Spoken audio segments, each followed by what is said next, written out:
श्रियकान्ताय कल्याणनिधये निधयेतिनाम् श्रीवेङ्कटनिवासाय श्रीनिवासाय मङ्गलम् लक्ष्मी सविभ्रमालोक सुभ्रूविभ्रमचक्षुषे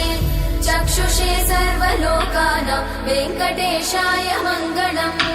श्रीवेङ्कटाद्रिशृङ्गाग्रमङ्गलाभरणाङ्गये मङ्गलानां निवासाय श्रीनिवासाय मङ्गलम्